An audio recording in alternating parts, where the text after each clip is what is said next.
Hello everybody, and welcome back, or welcome if you're new here.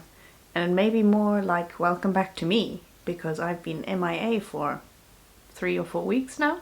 I didn't mean to go MIA for this long. I just kept on not recording any videos. So, sorry for that, but I'm back now. For now, at least. And I'm here to talk about something very exciting that I have been brewing in the back of my mind for quite some time now. And now it is finally coming to fruition. And I'm excited to tell you about it. If you read the title of this book, no. If you read the title of this video, you obviously already know what it is. Sort of. I'm kind of starting a book club. Or a reading club, or a reading challenge, if you will. Whatever you want to call it. It is called Around the World in 80 Books, and we will be reading Around the World in 80 books. Which basically means I've decided that I want to read more books from different countries, essentially. Because a lot of the books that I read tend to come from the US or the UK, or England specifically, more than the whole of the UK. And I kind of want to change that. I mean, obviously a lot of the books that are published in the English-speaking world are published in the US. There's so many books are published in the US, and quite a fair amount are also published in the UK every year. And so it makes sense that, you know, the place where the largest volume of books is coming from will be the place that you end up reading the most from, unless you specifically are not from those places, or I mean, I'm not from those places, but you know, unless your first language isn't English, or you're not very comfortable reading in English, in which case obviously you will be reading other books in other languages from wherever you're from, most likely. And so I kind of get a little bit despondent with the fact that I'm only reading books from a certain part of the world for the majority of my reading year, and I would like to change that, because I would like to broaden my horizons, get some new perspectives on things, read about other types of people and other type, or like ways that they live, because definitely people live differently all over the world. And so I would like to read about that, really, is all I'm trying to say, and also spread my coin to the economy more widely, if you will, to more different parts of the world where the money will make more of a difference, if you will, I guess, and will encourage more books from those places to be published and also possibly translated into English, which will bring them to an even wider audience, which in turn makes more books published from those places. Yada yada yada, the snowball continues. It turns into an avalanche, and we are the cause. No, we're not really. But we are part of the cause. So, I want you to join me on this escapade, on this avalanche. I want you to be part of my snowball. I don't know where this analogy has come from. I did not plan this. But anyway, so that is what it is. A few little bits of housekeeping, first off. Recommendations for books to read are always welcome, obviously, because I am compiling this list slowly. I haven't compiled all of the books that I want to put on this list so far. I think I have about 20 books probably by now on my list. I have sources that I'm looking at for or places that I'm looking at to find books from different countries, but obviously the best place to find books from different countries are through the people who actually live in those countries. So if you live in a country, no, if you would like to recommend books that you have read from either the country that you live in or a specific country, or book from a specific country that you have read and loved, those recommendations are always welcome, and I will take them under consideration. Secondly, this book reading challenge club thing is being hosted on the Storygraph. I've decided on the Storygraph for my hosting platform. I was toying with many different options. Fable seems to be the most popular pick at the moment for book clubs. I have joined a book club previously on Fable, and I didn't really enjoy it. I mean, I also didn't really read any of the... I think I read 2 of the books in the book club. But I don't know, Fable is not really my cup of tea, I think. Or I just was not in the right frame of mind at the time. Regardless, I've decided to use Storygraph, since they now have a book clubs feature. It is very simple, primitive if you want. It's not fancy or anything. Essentially, you can set meetings. There's a forum, or there's different forums where people can discuss certain things, which is essentially like a messaging board, I guess, to discuss certain books, or to have a poll for book, to choose the next book that we will read. And that's, I think, about it. There's a leaderboard as well, which is not a leaderboard for the people, it is a leaderboard for the book. Depending on how highly we rate each book, there will be a leaderboard to see which book has been the book club's favorite so far, and then there's an about section and a code of conduct section. I chose the Storygraph because I personally use the Storygraph to track my reading, and so I kind of just wanted to make this as frictionless for me as well as possible. Being a little bit selfish, but I also think a lot of people nowadays are using Storygraph to track their reading. A lot of people have moved away from Goodreads, which is great, to Storygraph. So yes, that's kind of the admin out of the way. Now on to the books. I have compiled a list of 6 books that I need your help picking from. These are books that I already own currently because, as you know, or maybe you don't know, I'm trying to buy 10 or less books this year. So I'm trying to not have to buy any new books for this challenge before the end of the year. So I've picked books off my own bookshelf for the first 6 months of this challenge, okay? I am a dictator, but this is a democracy. I like to call this my democratic dictatorship, which is different from a dictatorial democracy. I have decided, okay? It is different. This is a democratic dictatorship because I pick the options, but then you pick out of those options. I give you the options, but I do not have the final say on which books we're going to read, or which book of the options we're going to read. We are going to be reading all 6 of the books that I'm going to be telling you about over the next 6 months, starting in August was my thinking, so that you have enough time to purchase one of the books off this list, or all of the books off this list if you wish, before August. Gosh, so a lot of admin to be talking to you about here at this very moment. Also, the sun has come out and it's changing the lighting in this video. I have 6 options, and I would like for you to pick out of the 6 options which is going to be the first book that we read this month.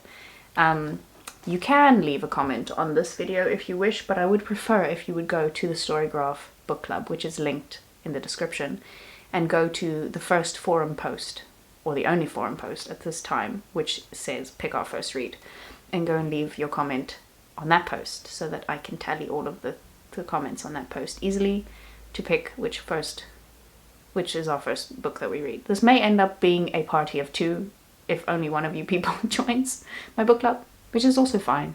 That's fine by me.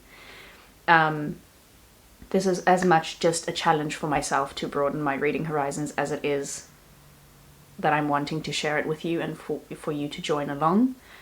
So if nobody ends up joining my book club, it's fine. I'll just be a book club of 1 and read all of these books by myself. But I would like for you to join. It would be better if you joined, because it would be more fun. And it would keep me accountable also to read the books, actually. So, without further ado, I'm going to tell you the 6 options of the books. The first option is A Bookshop in Algiers by Kawthar Adimi. Probably not how you pronounce their name, so I'm sorry, but this book is from Algeria. And it goes. In 1936, a young dreamer named Edmond Charlotte opened a modest bookshop in Algiers, once the heart of Algerian cultural life, where Camus launched his first book and the Free French printed propaganda during the war. Charlotte's beloved bookshop has been closed for decades, living on as a government lending library. Now it is to be shuttered forever. But as a young man named Riyad empties it of its books, he begins to understand that a bookshop can be much more than just a shop that sells books. A bookshop in Algiers charts the changing fortunes of Charlotte's bookshop through the political drama of Algeria's turbulent 20th century war, revolution, and independence. It is a moving celebration of books, bookshops, and of those who dare to dream. So, kind of a bit of a historical fiction book there for you. The next one is The Dangers of Smoking in Bed by Mariana Enriquez, translated by Megan McDowell. This is a collection of short stories, and it is from Argentina.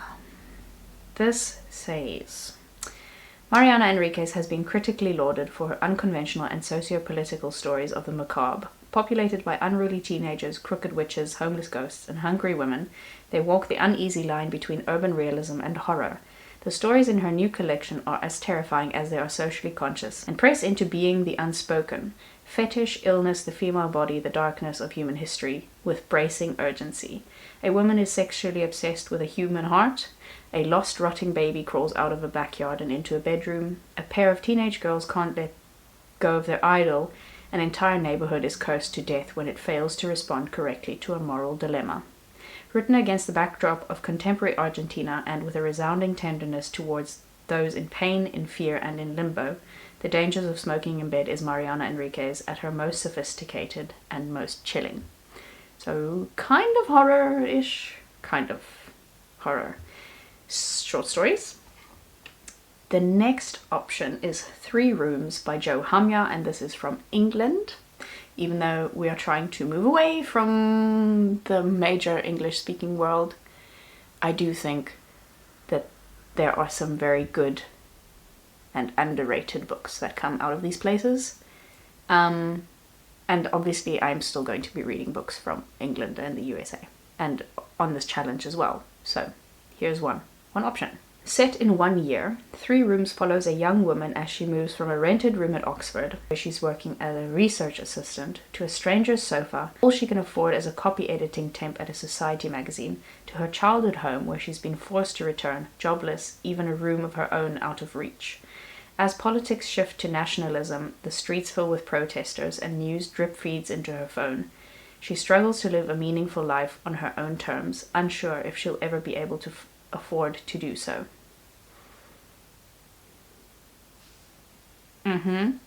I know, I picked some great books for this challenge so far. I'm gonna have to keep up the quality. I mean, I've not read any of these books, so I don't actually know if they're any good, but they sound very good. So there's that option. Then the next option is Better by Far by Hazel Hayes, which is of Ireland. I don't know whether it's set in Ireland. I think this one might also be set in London, but Hazel Hayes is an Irish writer, and for now, that's good enough. Okay.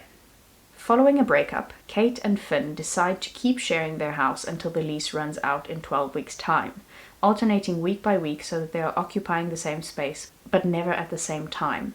Practically, the plan makes sense, but coming back each Sunday to a home where Finn has been and gone feels far too much like living with a ghost.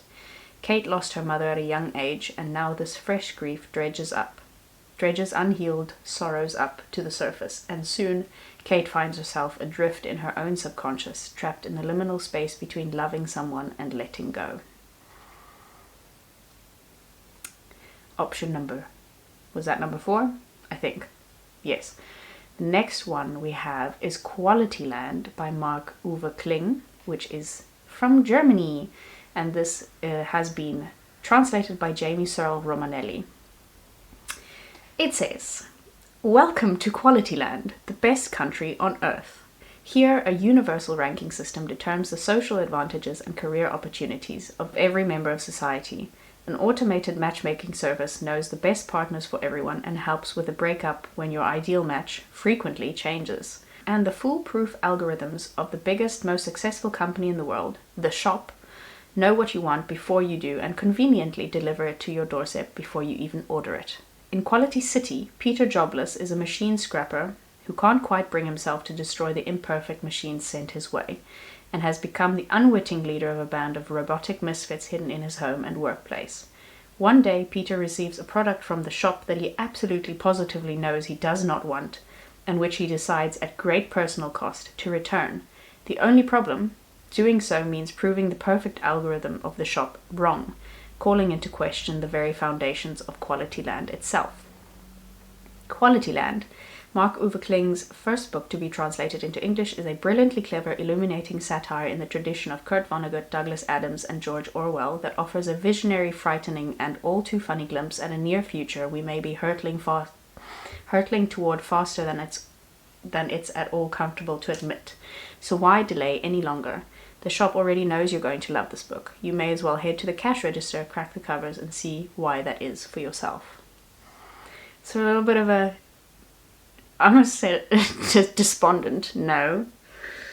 Just a little bit of a dystopian sort of book there. The last option I have for you is Half of a Yellow Sun by Chimamanda Ngozi Adichie, which is, of course, Nigerian. A masterly, haunting new novel from a writer heralded by the Washington Post world as the 20th first century daughter of Chinua Achebe, Half of a Yellow Sun recreates a seminal moment in modern African history. Biafra's impassioned struggle to establish an independent republic in Nigeria in the 1960s and the chilling violence that followed. With astonishing empathy and the effortless grace of a natural storyteller, Chimamanda Ngozi Adichie weaves together the lives of three characters swept up in the turbulence of the decade. 13-year-old Ugwu is employed as a houseboy for a university professor full of revolutionary zeal. Olana is the professor's beautiful mistress who has abandoned her life of privilege in Lagos for a dusty university town and the charisma of her new lover. And Richard is a shy Englishman in thrall to Olana's twin sister, an enigmatic figure who refuses to belong to anyone. As Nigerian troops advance and the three must run for their lives, their ideals are severely tested, as are their loyalties to one another. I must say, I'm quite proud of myself for picking all of these books off of my own bookshelf and for having bought them in the first place, because these are actually all sounding really great. So, I leave it to you all, to decide which one you want to read first. I think you're going to have a really hard time. I'm glad I don't have to make this decision because they all sound really good. So, I'm excited to see which book you pick as the first book to read. Very, very excited. And I shall see you all on the flip side in the book club. I've called it a reading club on Storygraph, but I mean, essentially it is a book club. Anyway, thank you all for being here. I'm very excited about this new venture. I hope you're excited too. I hope you'll come along for the ride, for the world tour. And I'll see you all very soon. Cheers.